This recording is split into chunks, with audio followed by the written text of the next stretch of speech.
Guys welcome to my kitchen channel. તો આજે આપણે બનાવવાના છે ગુજરાતી ડીશ। તો ચાલો ફટાફટ બનાવવાનું આપણે સ્ટાર્ટ કરી લઈએ। અને જો તમને અમારો વિડીયો પસંદ આવતો હોય તો like and share and subscribe કરવાનું ભૂલતા નહીં ફ્રેન્ડ્સ। એન્ડ ઓલ માય સબસ્ક્રાઈબરને થેન્ક્સ મને સપોર્ટ કરવા માટે।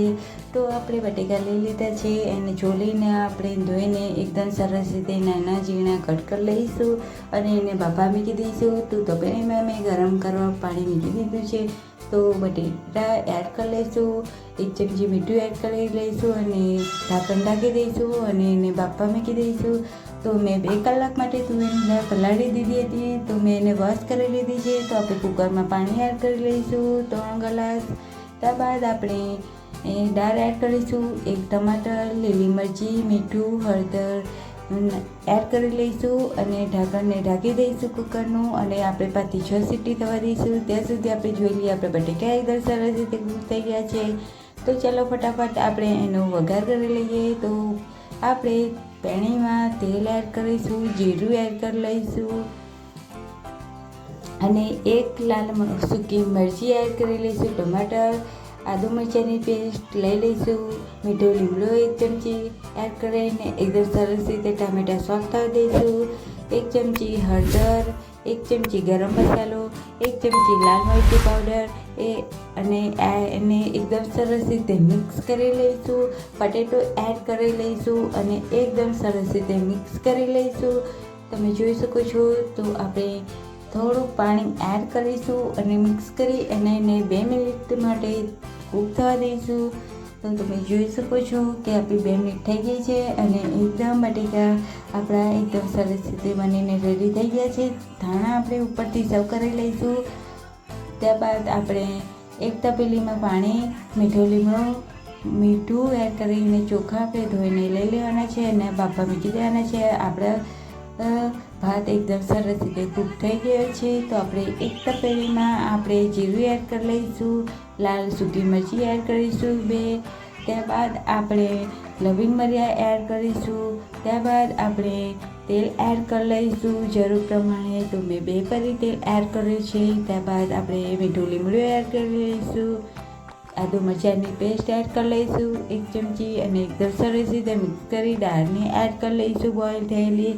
તો તમે જોઈ શકો છો કે આપણી દાળ એકદમ સરસ રીતે બોઇલ થઈ ગઈ છે। ત્યારબાદ આપણે 1 ચમચી ગરમ મસાલો, 1 ચમચી કાળી મિર્ચ પાવડર, 1 ચમચી લાલ મરચું પાવડર અને એકદમ સરસ રીતે મિક્સ કરી થોડુંક પાણી એડ કરી લઈશું અને એને કૂક થવા દઈશું। થોડુંક મીઠું આપણે એડ કરીશું સ્વાદ પ્રમાણે। ત્યારબાદ આપણે 1 ચમચી ખાંડ એડ કરીશું અને એકદમ સરસ રીતે મિક્સ કરી લઈશું।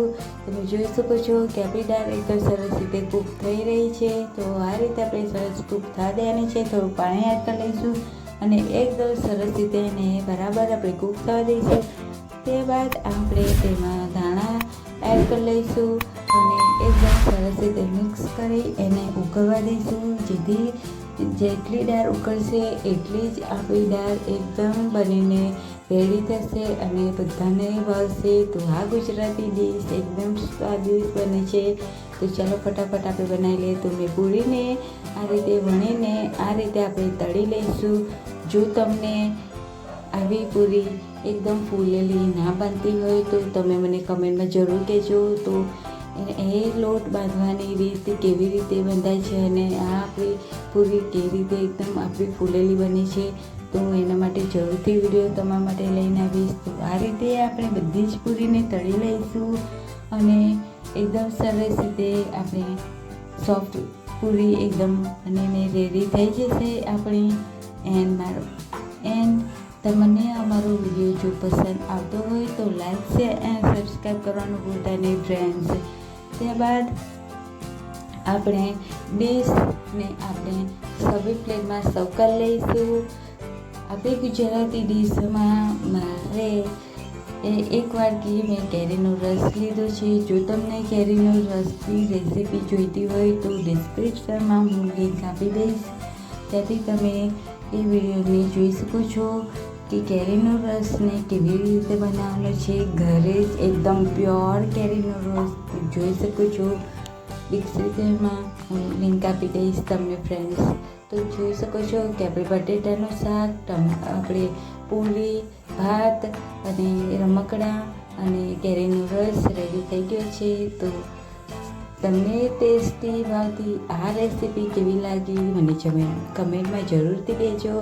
અને ફ્રેન્ડ્સ, આવી જ અવનવી વિડીયો જોવા માટે અમારી ચેનલને સબસ્ક્રાઈબ કરજો અને આવતી વિડીયોમાં મળીએ ત્યાં સુધી બાય બાય.